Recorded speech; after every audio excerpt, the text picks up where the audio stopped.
All right, welcome to the GTT Podcast. Today I've got Australian track superstar Jacob Despard joining me. Thanks for joining me, Jacob. No, thank you for having me. All right, mate. So you've just got back from the Com Games. Sort of a high point, I suppose, the culmination of your career so far. Tell us a bit about it, mate. How was it? Yeah, definitely highlight of my career thus far. Unbelievable experience, I think, travelling over to the other side of the world for the first time in my life, competing in a few senior meets prior to the Com Games, and then ultimately heading to the Com Games and running inside a packed Alexander Stadium was a pretty surreal feeling. 35,000 people screaming their heads off. They were definitely passionate fans. Yeah, cool. And we'll get to the actual event in a minute, but let's just sort of rewind it and talk a bit about, I suppose, the path from getting into athletics and then sort of getting to the height of it. Yeah. What was it that first sort of got you started with athletics? Did you take the traditional path through little athletics, or was it just one day you went, geez, I can run quick, let's do more of this? Yeah, so as a junior, my love was for cricket. So I didn't actually do little athletics, or I was relatively good at school athletics, and then when I was 15, I think we wanted to improve my bowling action for cricket. So I went and did some running and made a few Tassie teams in the process, and then ultimately in 2014 made. So those Tassie teams were in cricket or bowling? Cricket or running? Cricket and running. Yeah, cool. So I was in both.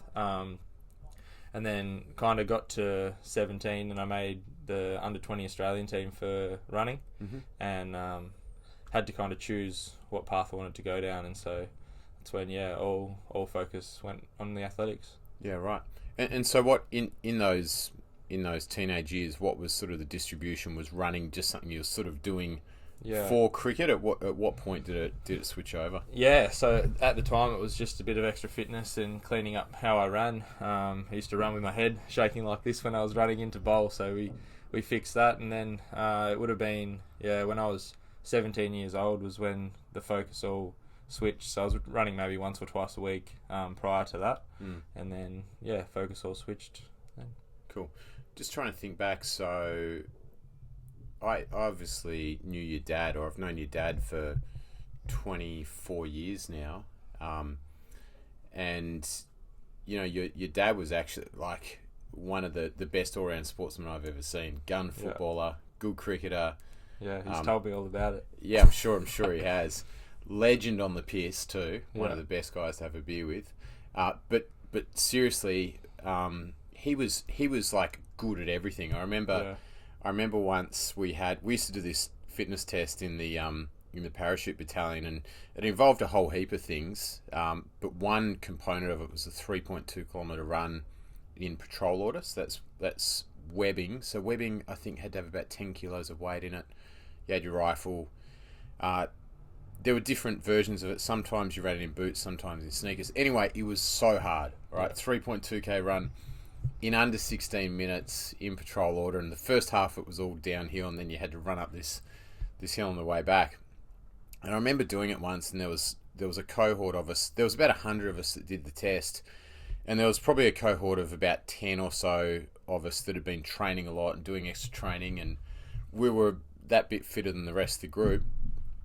And off we went, and your old man just sort of took off into the distance. And we came down towards the halfway mark, and I reckon he ran back past us at the halfway mark. He was like at least 200 metres ahead of us at that point, and hadn't even broken a sweat. So he was that guy, but he'd sort of always knew he had a son. And then I'm thinking, when I moved to Tassie in 2013, I must have met you soon after that.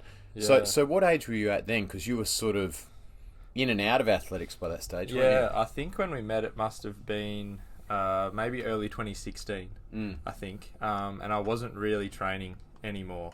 I'd kind of, gone through a bit of a rough patch when I got back from the under-20 trip. Yeah. To transition from an under-20 athlete to an open-age athlete, there's not really a pathway. Or at the time when I was that age, there wasn't a pathway between. So I've gone from being in the Australian team to then the next season being a nobody again. and obviously I turned 18 that year, got caught up going out, and kind of lost the love for the sport. And that's when we met, the Dr. Syntax in Sandy Bay, and you told me to come into the gym, stop wasting my talent. That's right. So that was kind of the re-entry back into sport. I'll take all the credit then for your success if we're going to cover that. So you sort of got back into it then and started a bit of lifting, got back on the track and started running some pretty decent times again, didn't you? Pretty quickly. Yeah, very quickly. I think, having ran quick prior to that, as soon as I picked it back up and fell back in love with it, it was quite easy to get stuck into it. And then, from there, it has taken off quite fast, I think. So. Yeah.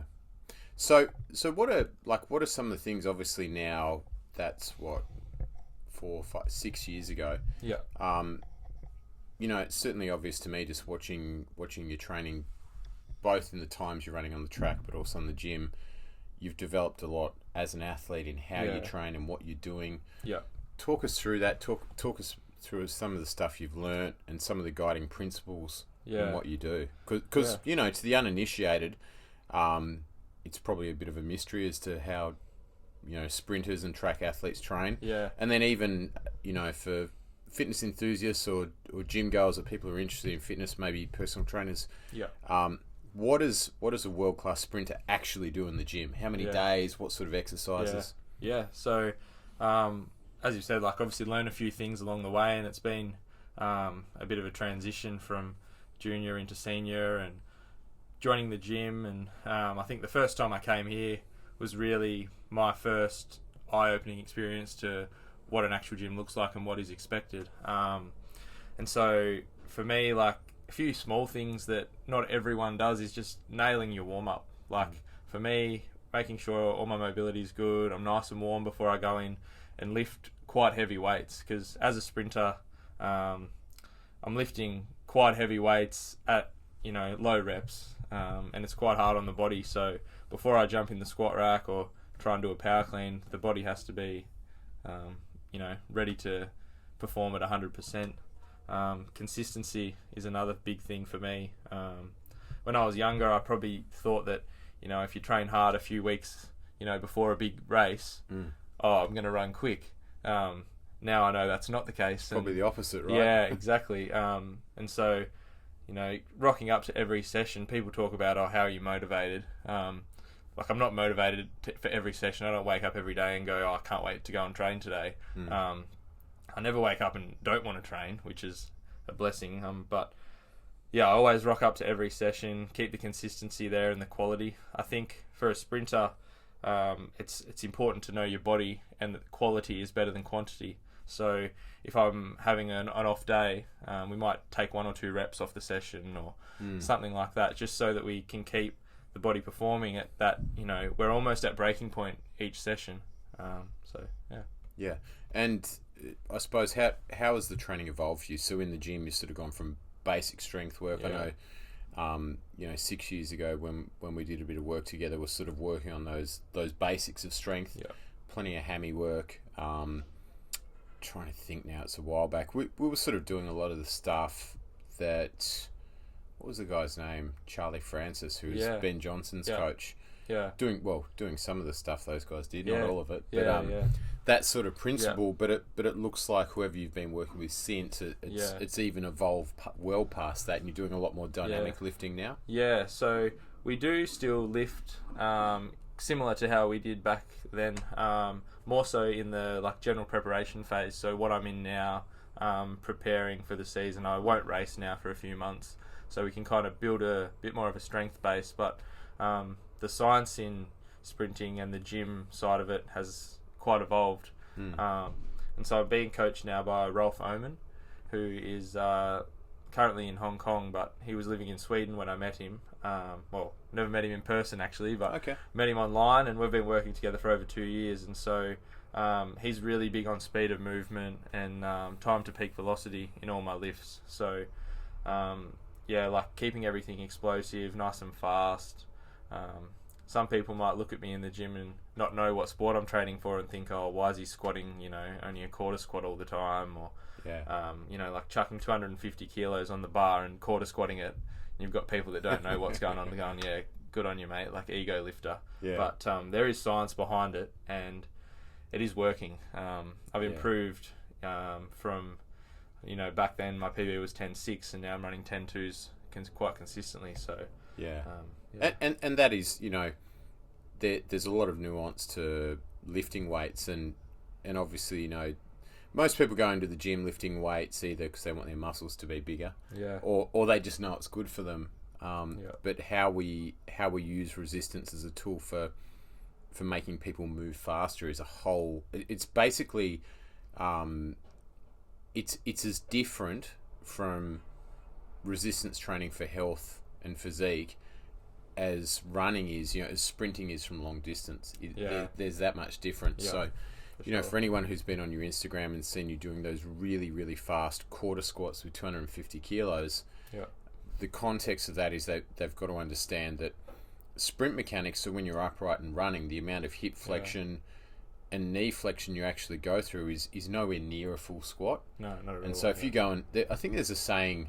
that if you get sprinters to do lots of full squats, they'll run like someone who does lots of full squats. Yeah. And so it totally affects the mechanics and how the knee and hip joint generate force and how that looks. Yeah. So it's almost like the foot becomes heavy and sticky on the ground. Yeah. So if you sort of think about, and this is not to educate you, but obviously to give a bit of background for anyone who's listening, if you think about how the hip joint works when you're running, it's a very fast cyclical action, and you can only really increase the speed of that to the degree that you've increased the ability of the hip to move in a fast cyclical action. Yeah. And so as you do that and you maintain that speed with a resistance that's ever increasing, that's where that power potential comes from. And you'll notice in the difference between your weekend warrior who can run quick and your world-class sprinter is the time they spend in the air. So the ability to get their knee up, that's one part of it, but drive that leg back down, which a lot of junior athletes coming through, they don't have the ability to do that. So that's another, getting that knee back down to the ground, getting the foot back down on the track, limiting the time you're spending in the air is a huge thing that is, once you've learnt that and you know it, you can pick it up very quickly amongst sprinters who are running 10.0, 10.1, 10.2, and then the 10.5, 10.6 guys. They might have the same strength, but they just don't have that reflex to get the leg back down onto the track. Yeah, so you're talking about sort of that pouring action of the leg going from knee up to pouring the ground back and then picking up. So for sure.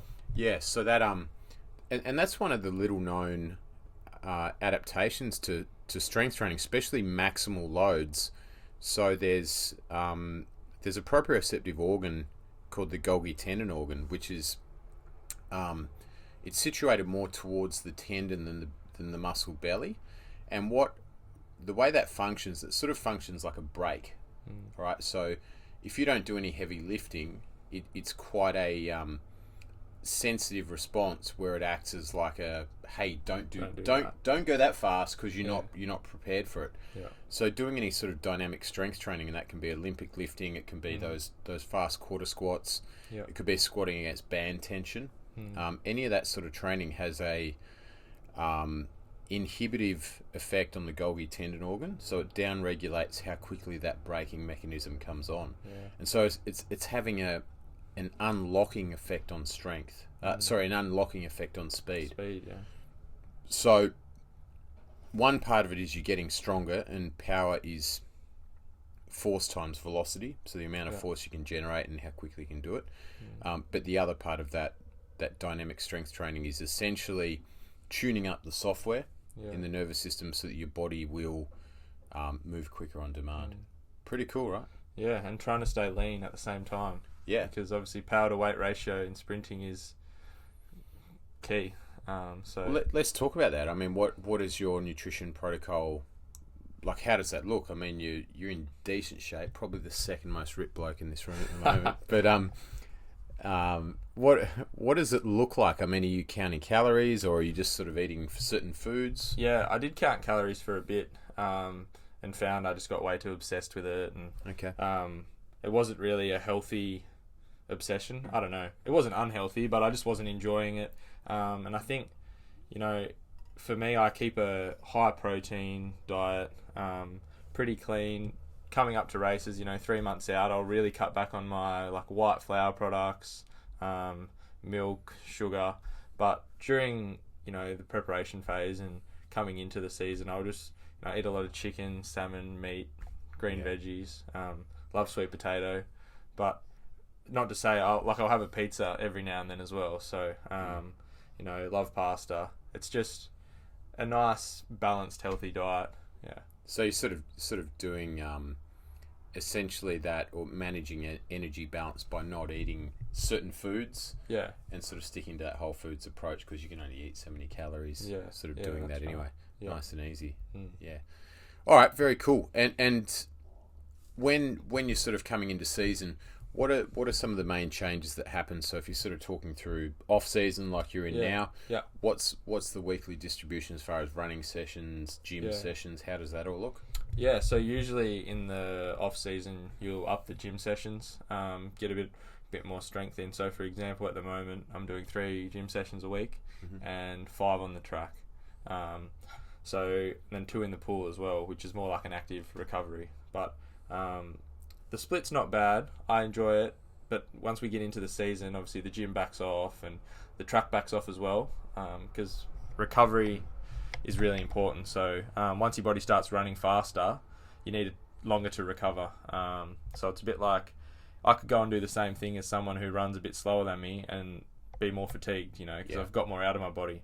So heavier weights and a little bit slower lifts in the pre-season, building that kind of build up to when we want to really hit the high weights fast. But it's a process of a bit of general preparation and then come into a bit of strength, speed, and then we want the speed weights towards when we're going to race. All right, cool. So as you're coming into the season, you go from, it was 5 gym sessions a week off season. 3. Sorry, yeah. Don't know where I got 5. 5 track. But that sort of comes into what, 1 or 2? Yeah, usually 2. But the reps and sets are a lot less. One of them might be like a bit of a strength maintenance session, and then another one will be an activation where I've got, I think you've seen me doing it in here before, 100 kilos on my back, not quite going in quarter squat, but just little pops, getting that hip activated, getting the muscles awake and the central nervous system firing. Yeah. And so then as you're coming into the season, then how many track sessions are you looking at? 3 to 4, but summer recovery, we'll run fast 3 times a week. If we're racing, maybe twice a week and then race.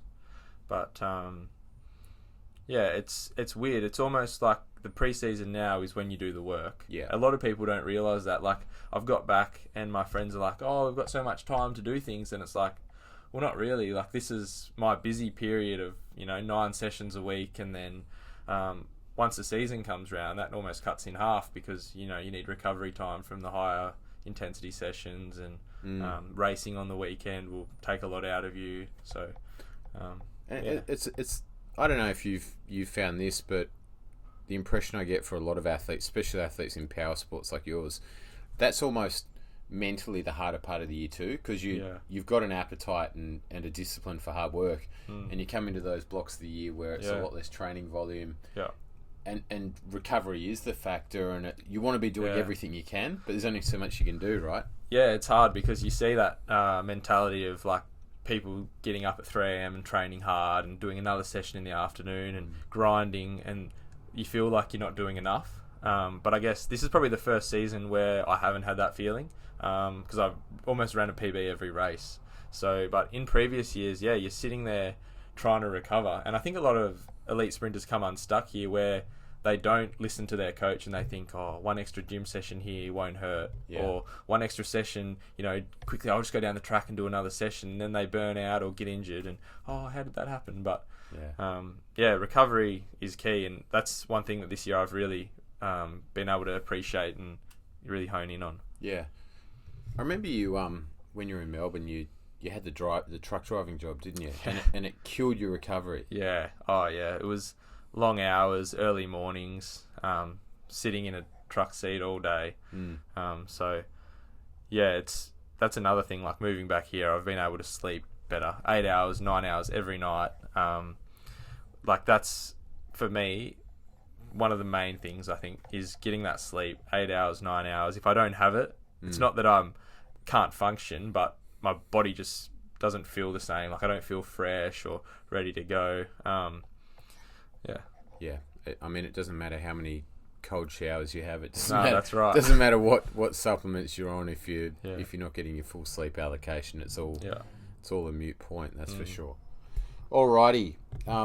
Let's talk about the Com Games then. We've sort of covered the background in the sport and the lead up to sort of getting to an elite level. Talk to us about the lead up, the trials, selection, actually getting to the event, and then how the event went. Yeah, so the lead up, obviously the Australian domestic season went pretty well for me. I ran a few quick times. Probably the best race for me was Melbourne Track Classic, where I ran 10.11. Came first, beat a few big names, but unfortunately the wind was 3.4 metres per second. Don't worry about that. So, don't worry about that. Don't need to talk about that. Yeah, a bit too strong. 10.11. Yeah, very, 10.11. Very swift. Yeah, so very happy with that. And then went through the season, got a few seconds and thirds, ran a few PBs, quick times. Was in the contention for individual spot, was my opinion. And then we got to the national championships and ran through the heats, switched off before the line, won my heat, got into the semi-final, switched off again before the line, won my semi. Spoke to my coach, my physio.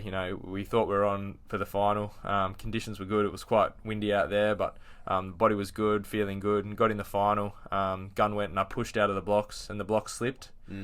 So from the gun, I was about 1 metre behind the field, and then tried to catch the field. And when you got that, 1 metre makes a huge difference. And so unfortunately didn't catch the field and ended up coming last in that national final. So that was also the Com Games trials. That's not the be-all and end-all, though, for making Com Games, luckily for me. So came last in the national final, and then, kind of took a bit of a hit because there was a ranking system to make Com Games, and national final was pretty high on that ranking system. And so we had to move forward from that, and I was, lucky enough to be recognised for the races that I'd won earlier in the year and the times I'd ran, and I got selected in the, I think it was a 10-man training team for Commonwealth Games for the relay, and so I went up to the Queensland for a month and trained really well in the team up there. And then we had a race, the Oceania Championships, and so I didn't get selected to represent Australia in the 100 at that, but you could enter independently. And so I entered independently and ran 10.24 in the final, came third, second Australian across the line, and so that pretty much locked in my selection for Com Games for the relay team. And 10.24 was my PB, and I thought there might have been a little chance to get selected for the 100 because 10.24, pretty quick team in the quick time for the Commonwealth, but unfortunately missed that. But yeah, went for the 4x1 relay, and so yeah, had a great experience. And so you were sort of one of the form runners all summer. Yeah. And Australia had three spots allocated for individual runners at the Com Games. Yeah. But they only chose 2. Yeah, they only chose 2. Yeah. Okay. Didn't really make sense because it was a quota event. Yeah. And their reason for not selecting people for other events was they weren't in the quota, but I was in the quota. I'd won races and shown that I was easily the third quickest bloke in Australia. My PB's the third quickest bloke in Australia. Yeah. And yeah, I went away before Com Games to Switzerland and raced a couple times and ran 10.1 again twice. And so I thought, maybe a late inclusion, but no, they couldn't do that either. So yeah, we had 3 spots for men's 100 at the Commonwealth Games, and I was there, and they ran no one. So they ran 2 blokes, which I don't know. It's hard to be bitter, and I am bitter and salty about it, to be honest. But you've just got to move on and have a short memory and work hard for the next major. Yeah. I think I said to you at the time, just keep running fast. Yeah, that's right. That's all you can do. Yeah, it's all I can control. So in that, I think a cool little side note in that Australian relay team, 2 Tasmanians as well. Yeah. So we're kind of like kind of like the West Half Indies Australia. West Indies were in the 80s for fast bowlers, but for sprinters. Right. Yeah, exactly. Tassie's coming in leaps and bounds into the sprinting game. I remember when I was 15, 16, it was New South Wales and Queensland, and then a few WA athletes, and no one from Tassie would be in the mix. But yeah, we've got a couple of young guys coming up, and then obviously half of the Australian 4x1 relay team is from Tasmania. So yeah, actually, I saw this week there was a kid who ran a quick time, right? Yeah. So another kid, Max Bridson, broke into the 10 seconds. So wow. 10.85 on the weekend. At what age? 18. Yeah, right. Yeah. So there's, I think, maybe 10 Tasmanians running sub 10 now. Oh, sub 11. Sorry, sub 10 would be nice. Yeah. But yeah, sub wow. 11. So that's good. Yeah, that's real good. Yeah. All right, so got to the Com Games, relay team, first heat. How did that go? At the Com Games? Yeah. That was the one where... it was just the one heat. It was the one heat, yeah. So we drew the two race favourites in our heat, England and Trinidad and Tobago.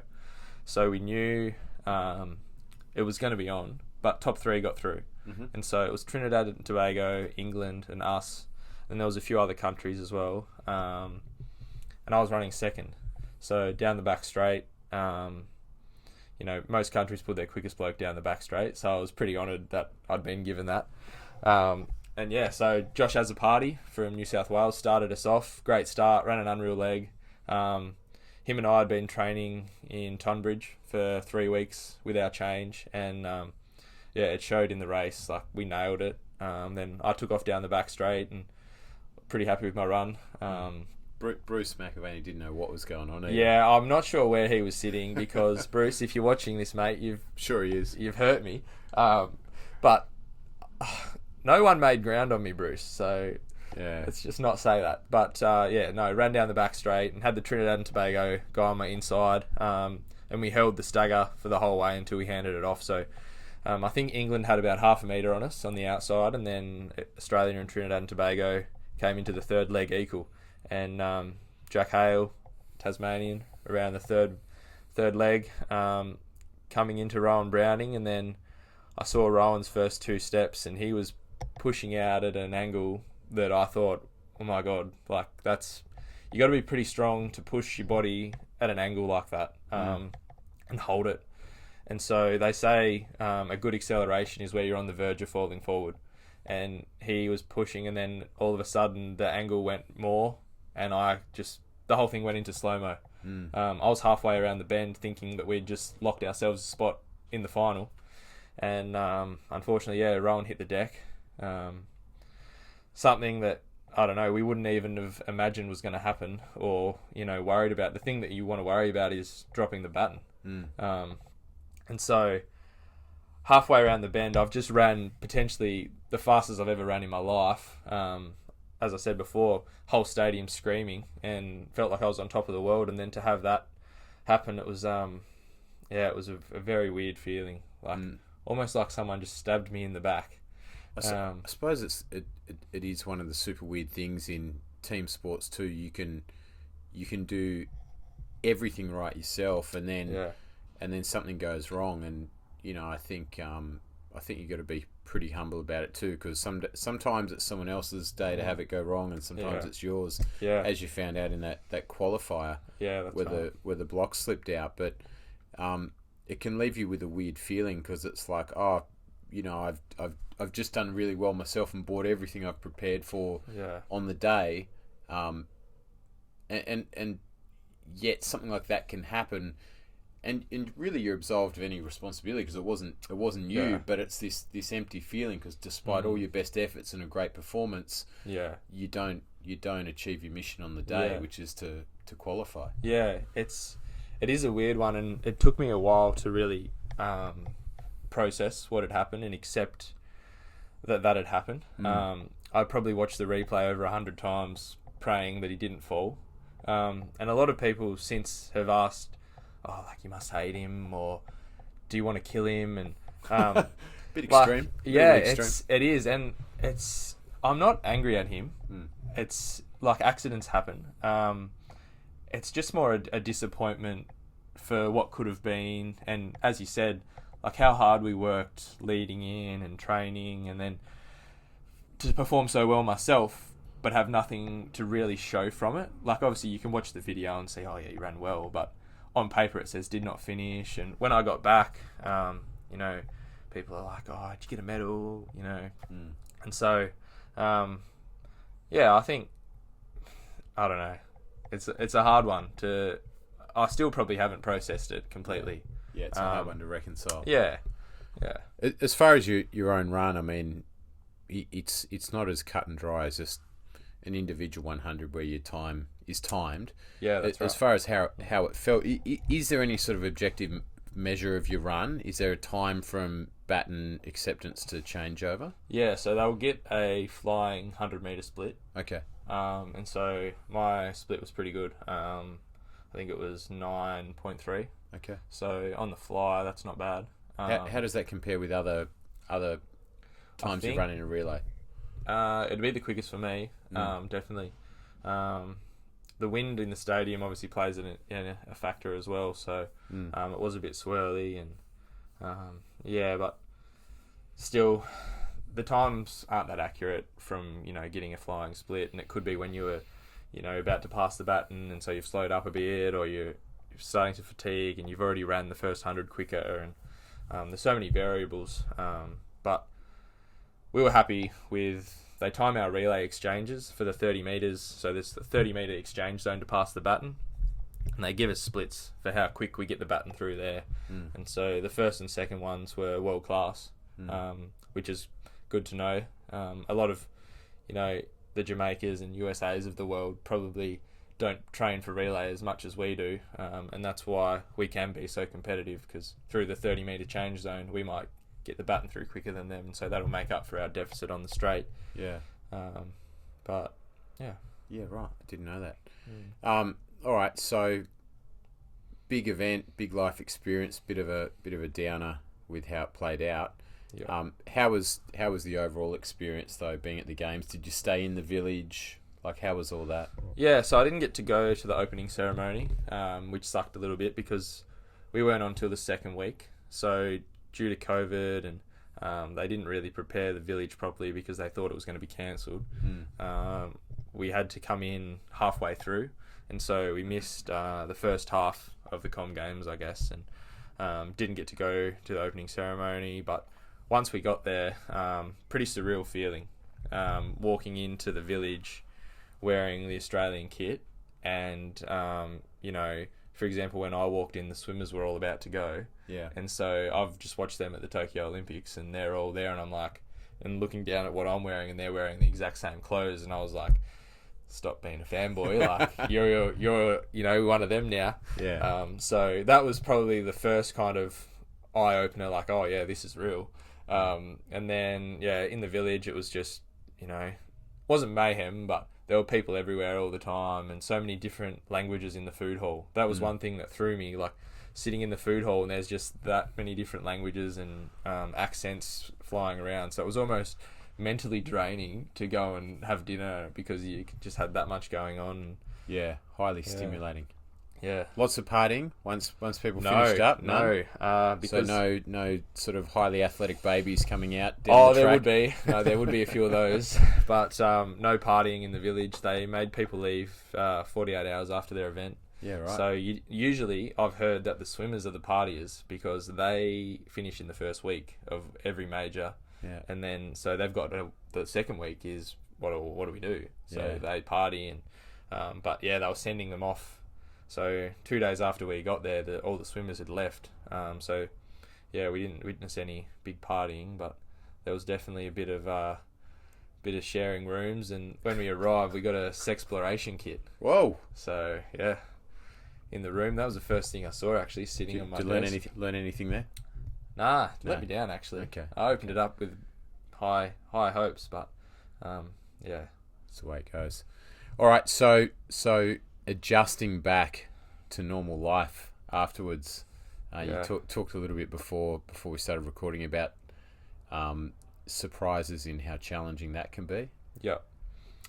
Yeah, so straight after the games, I went on a little bit of a Europe trip. So I I kind of didn't have the post-com games, down that most people do if they just return straight to Australia. And so went around Europe for a few weeks and then came back to Hobart. And I'd just been in 30-degree weather and come back and waking up. Where'd you go? Which countries? I went to Amsterdam, Berlin, Croatia, Ibiza, Rome. Even unleashed the old man too. And Paris, and the old man was with me, and geez, we had some fun. But story for another day. Yeah. But so travelled the world essentially. Well, travelled Europe for the first time and had the time of my life. And then I've come back to Hobart, and the first few days were good. Catching up with family, seeing friends, coming in here and getting welcomed and all the banter. But then once that wore off, and it's been pretty tough, I think. I went to the Com Games thinking that, once I returned, my life might have changed a bit and been a little bit easier. Maybe come back and done, a bit of media stuff or had a brand sponsor. But, none of that's happened. And then... brands get around him. So it's wholesome Tassie boy. A bit of a fall from grace, really, if you look at it solid, like that. Solid 9 out of 10, can run fast.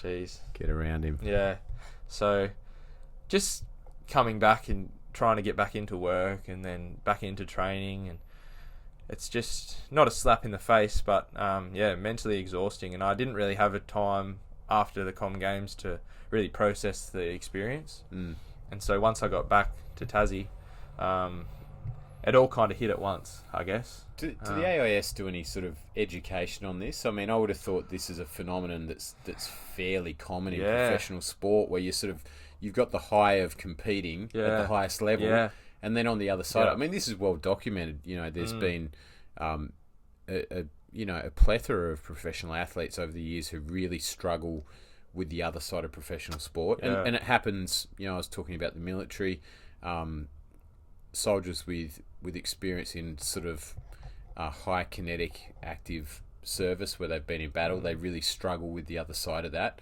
And it's not so much the trauma, but it's the come down effect of really living on the edge and then going back to the monotony of normal life.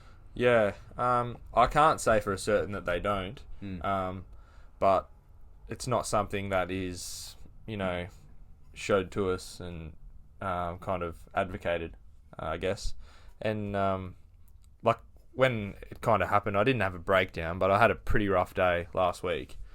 And I called a few of the boys. I said, geez, like, how are you guys feeling? Because like I'm feeling like rubbish. You need a footy trip, I think. Yeah. End of season relay trip. And they all said the same thing. Like it's been tough. Coming back and going back to work and trying to get back into training and coming back into winter. Well, winter's over now, but it's still cold. Like I've been in 30 degrees every day, walking on my shirt off.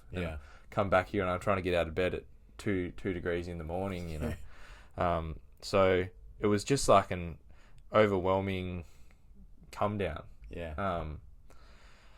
But I'm kind of through it now and seeing the light, I guess I could say. Really motivated and kind of hungry for the next thing, which I know is going to be a couple of months away, which is another hard thing, like the adrenaline rush and the dopamine release of racing, something that I love, and I think it's what keeps us all in the sport. But it's going to be an interesting few months trying to refocus and get back into it. All right, and so this summer ahead, it's just a normal summer of competing, or? Yeah, so we've got the World Championships in Budapest, and I want to go to Europe again. I love racing over there. I don't know if it was just because I was in Europe, I felt better, but I felt like I ran better and performed better over there. And it's just something that now that I've done it, I'm even more hungry for it, I think. Like I was in the gym the other day, felt like absolute rubbish, tired, been at work all day, but like that vision in the back of my head, I was like, all right, let's go. Let's lift these weights. Let's smash this out. So before I made the Com Games team and went away, I thought that my dedication and commitment and the way I applied myself in the gym and on the track was at the top. And once I got over there, it's not that I saw people doing it better, but I almost found another level or another gear within myself.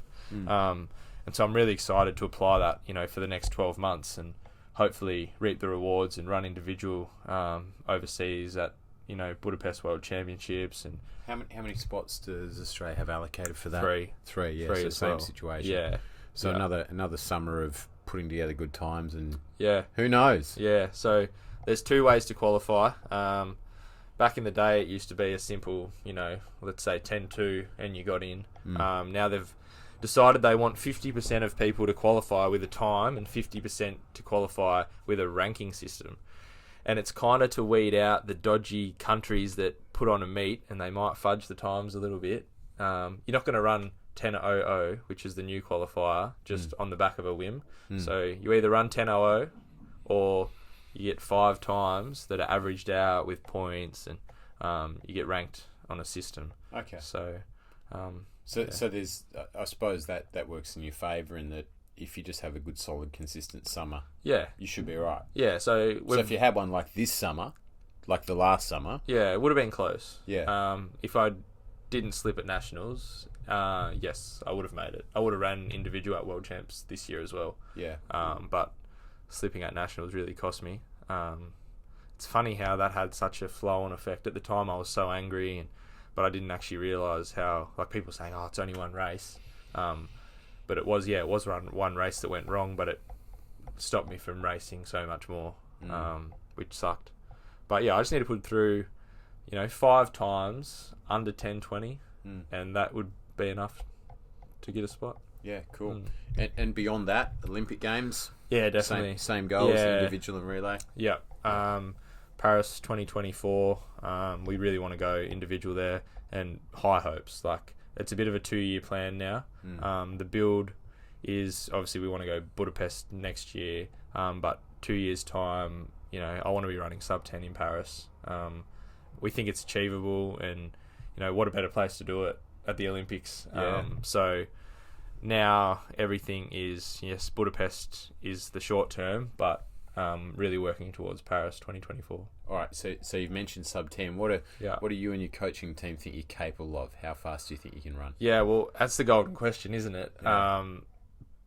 When we've spoke about it, he hasn't ruled 9.8 out of the books, but he said let's run 9.99 first, and then we'll go from there. So he's got a pretty good eye for where we can find times, and my first 30 in comparison to the world.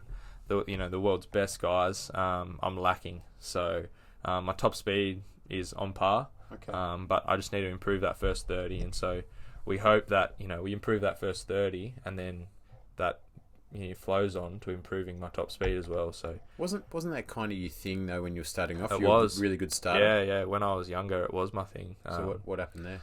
I think I just obviously started racing people that are better, and we did a lot of work in, when would it have been, 2020 during COVID, of just hip position at top speed, because I got locked in this pelvis forward tilt, and then once I got into top speed, my hip range was rubbish compared to the elite guys.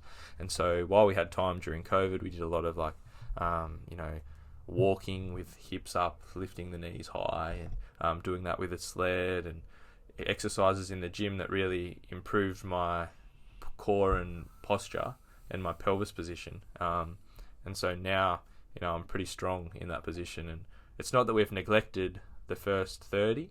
I just think now we're in a realm where my first 30 used to be good, but now to compete with these guys, it needs to improve. Yeah, right. Crazy. Yeah. It's a real game of inches, isn't it, Spring? It's so technical. Yeah. Well, you think about it, on average, I think I take 50-something steps a race. If I can improve 2 centimetres each stride, that's a metre. Yeah.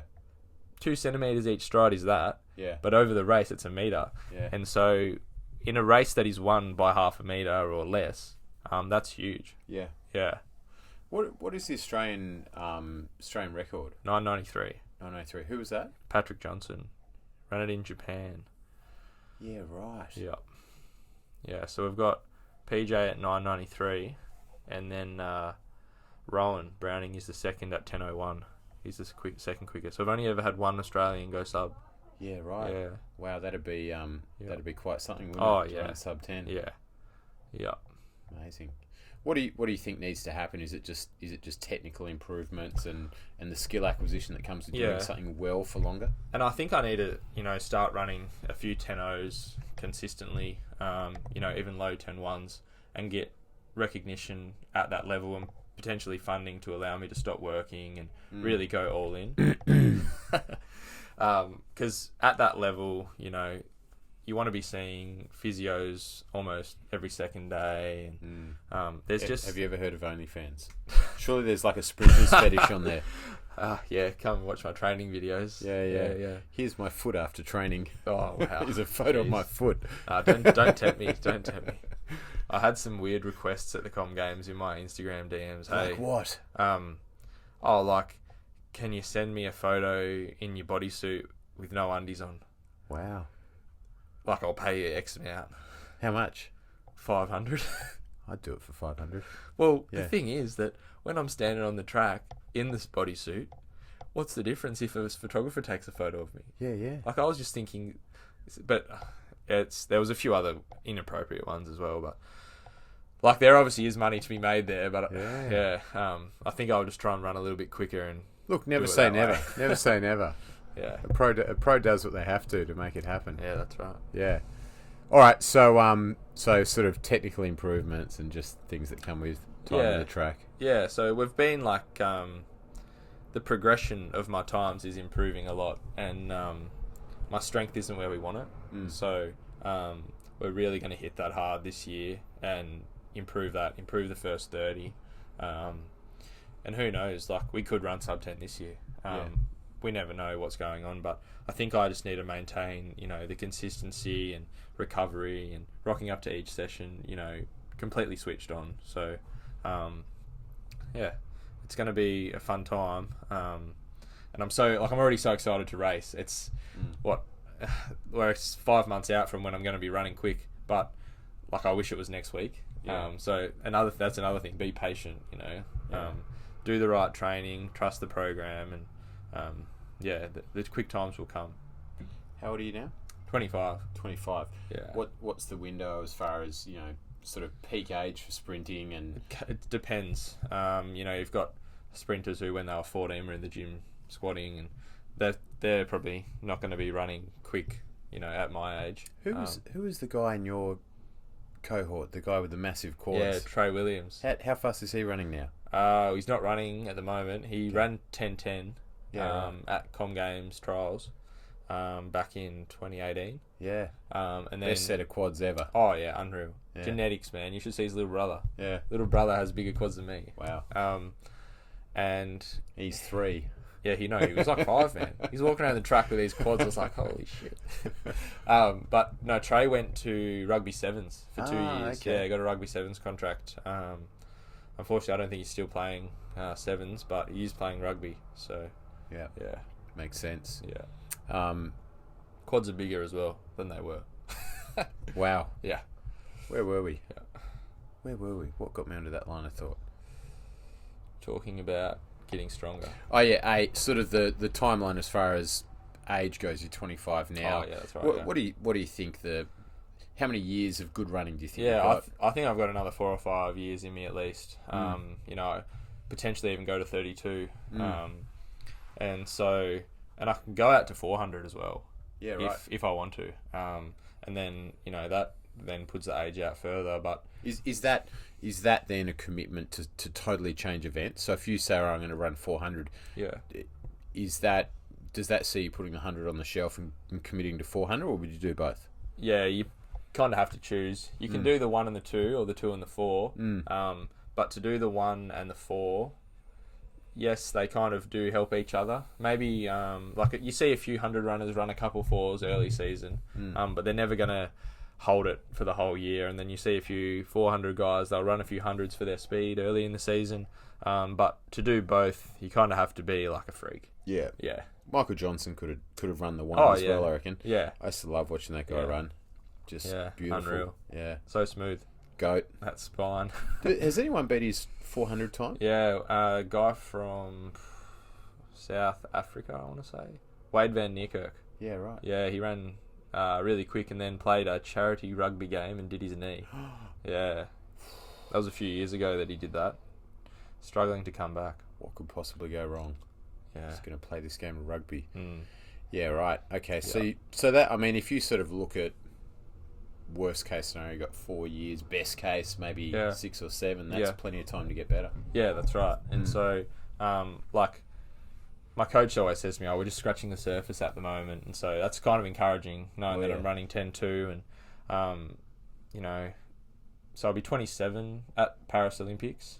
It'd be nice to run sub 10 by then and then have 2 years or 3 years of running sub 10 in Europe, travelling around, racing, you know, get the home com games in Ballarat 2026.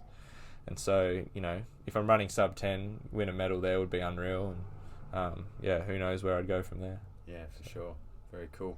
Mate, it's all very exciting. I suppose a bit of a left field question. Any thoughts for your life beyond running, or are you just purely on where you're at now? Yeah, it's a tough question, and I don't know. I used to worry about that and think about it a lot, but I think at the moment, like, I'm just all in for running. No plan B. It works, or I come out of running with nothing and then have to build myself from there, which I'm not worried about. Like, the effort and time I put into running now, if I put that into something else, it's going to be successful. But like, my plan is to become Australia's fastest ever runner and then build a business from that. Yeah. And there's I'd imagine that's a commodifiable sort of skill and persona. Yeah. You know, there's countless sports here where people have got to be able to run fast as well as Yeah, sprinting. 100%. There's a huge market for that now. Yeah. Yeah, very cool. Yeah. I think it sort of goes back to that thing too of, like, you don't necessarily have to work it all out if you just do as well as you can in the thing you're doing. Yeah. Other things come up, you know. Yeah. Other opportunities present themselves if you worry less about that and worry just about being outstanding at what it is you're doing. Yeah. Yeah. I did try for a bit to, you know, kind of branch out and do some other stuff, but I just found that the energy I was bringing to training and the commitment was not where I wanted it to be. And so that's when, you know, I think maybe 2.5 years ago, I just went, that's it. Like, I'm all in for this, and it either works or it doesn't. And, like, I don't care what happens along the way, because, pack the drone let's up, see how pack we the go. camera up, Yeah. stick to sprinting. Yeah. Very cool. Awesome, mate. Look, that's a great insight into you know, what it's like at the top of a really competitive sport. Certainly, you know, really admirable sort of watching what you've done over the last 6 years, and going from being someone who had a lot of potential to fulfilling it. I mean, in life you get to meet a lot of people who could have been anything at something, and you're really playing it out, so it's awesome to watch. Thanks for coming on the podcast. I think it'll be a good listen, and it'd be great to have you back when you've ticked off some of these goals, and we can make this chat, reflect on this. Make it age well. Yeah. Perfect. Awesome. Thanks for your time. Thank you.